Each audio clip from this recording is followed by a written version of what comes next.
O tema dessa semana é G12 e outros modelos de crescimento. Os fundamentos dessas estratégias de crescimento são realmente bíblicos?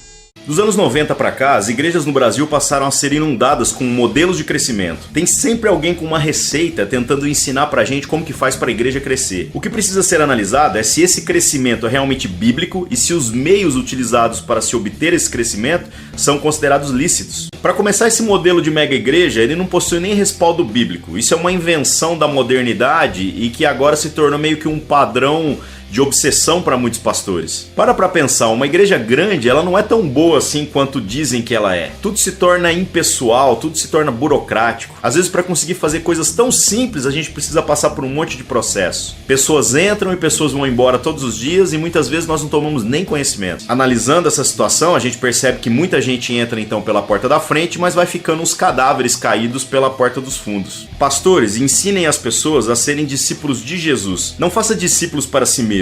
Faça discípulos para aquele que é o único e verdadeiro pastor. Liberte aqueles que você cuida para que eles possam ir beber diretamente da fonte. Não se preocupe com o tamanho da sua comunidade. Preocupe-se com a qualidade e integridade do ensino. Entre os modelos de crescimento mais comuns estão o G12, que foi criado por um sujeito chamado César Castellanos, lá na Colômbia, e a antiga divisão por ministérios ou departamentos, que ganhou um upgrade com os livros do pastor Rick Warren. Uma igreja com propósitos, uma vida com propósitos, um ovo frito com gema mole com propósitos.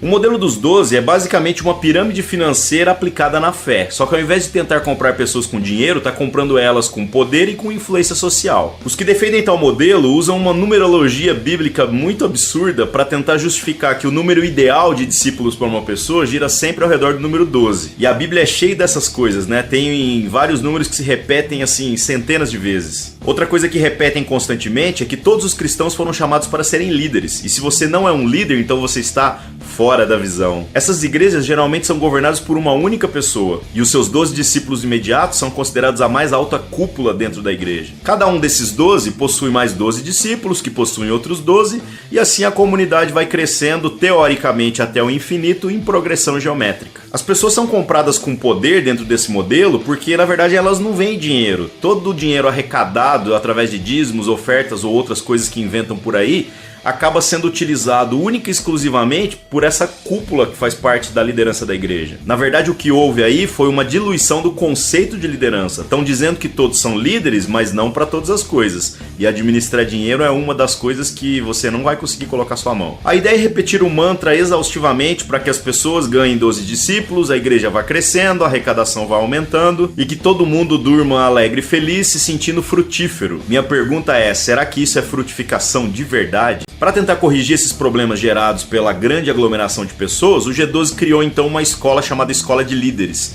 que nada mais é do que uma linha de produção para tentar formar gente. Todo mundo em um determinado momento vai passar por essa escola de líderes, não tem jeito, porque o mantra repetido ali é que todos devem ser líderes. Mas se alguém não conseguir obter os seus 12 discípulos, esse cara vai sofrer uma pressão muito forte do grupo. Afinal, ele está decepcionando Jesus, né? Ele não está frutificando tanto quanto Deus gostaria que ele estivesse. A inserção de novos membros dentro dessa comunidade se dá através da evangelização, que visa levar pessoas a participarem do tal encontro com Deus. Já ouviu falar desse negócio? O tal encontro com Deus nada mais é do que um acampamento, só que eles dizem o tempo todo o que você tem que fazer. Nesse ponto houve igrejas que criaram verdadeiras aberrações, tentando fazer práticas até de regressão e outras coisas similares. Na verdade, tudo não se passa de uma jogada de marketing. Tem um monte de coisa que acontece lá dentro desse acampamento que você não pode ficar sabendo, simplesmente para instigar a sua vontade de fazer parte. O encontro tenta ser um intensivão de coisas a respeito da fé, mas ele acaba tropeçando às vezes em alguns pontos, tentando pressionar as pessoas a abraçarem essa fé. Acaba rolando muita pressão psicológica para que o cara se torne um discípulo de Jesus. E o meu questionamento é se essa maneira de trabalhar é considerada realmente lícita.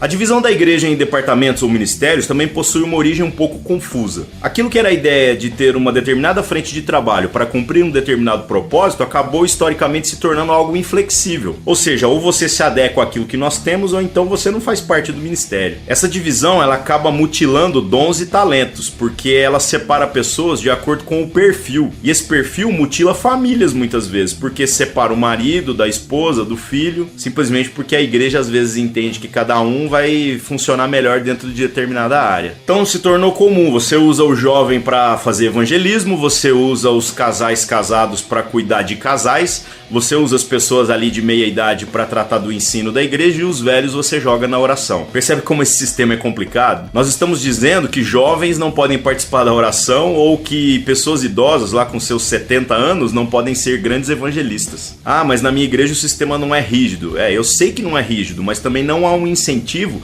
para que os grupos se tornem mais heterogêneos. Eu, por exemplo, me considero um evangelista, então mesmo quando eu estou tratando da área do ensino, eu faço questão com que tudo aquilo que eu falo tenha uma pegada feita exatamente para as pessoas, às vezes, que não têm conhecimento a respeito de Deus. O pastor Rick Warren acabou se tornando um exemplo de sucesso para muitas igrejas no Brasil quando ele lançou aquela sua série de livros que contavam a história de como ele acabou organizando seu ministério para ser eficaz dentro da realidade onde ele vivia. O problema é que a replicação desse modelo em contextos culturais diferentes gera aberrações inacreditáveis. E provavelmente essas aberrações estão condenadas ao fracasso. Minha visão a respeito de modelos de crescimento é que todos eles possuem defeitos, todos eles precisam de muita contextualização e não podem de maneira nenhuma ser aplicados ao pé da letra. Nós não precisamos de marketing para ajudar Deus a salvar pessoas e nós também não precisamos da profissionalização de ministérios com a desculpa de que isso atende melhor a comunidade. Tudo isso é bonito e funcional, mas esse não é o jeito bíblico da gente trabalhar. No final do capítulo 2 do livro de Atos, a gente vê o modelo bíblico ideal de crescimento. Uma igreja que não se preocupa com a forma, mas apenas com a sua identidade. Pense em uma planta. Você sabia que ela não precisa planejar a sua multiplicação. Ela simplesmente dá fruto e, consequentemente, semente segundo a sua natureza, segundo a sua identidade. Agora nós, quando estamos falando de igreja, nós queremos dar uma ajudinha nesse processo. Parece que toda multiplicação dentro daquilo que a gente chama de igreja é uma inseminação artificial. Quando a igreja é capaz de discernir a natureza da sua vocação e identidade, então todo o fruto que ela dá permanece, naturalmente. Deus vai agregando as pessoas que vão sendo salvas e toda a comunidade cai na graça do povo. Tudo isso graças a um modelo de vida inspirador e profundamente contagiante. Se você gostou deste ou de outros vídeos do canal, inscreva-se. Dar um joinha aqui embaixo ou favoritar o vídeo ajuda bastante na divulgação também. Agradeço a paciência, agradeço a audiência de todos aqueles que têm acompanhado, aqueles que têm escrito sugerindo novos temas, e eu te espero de novo aqui na semana que vem.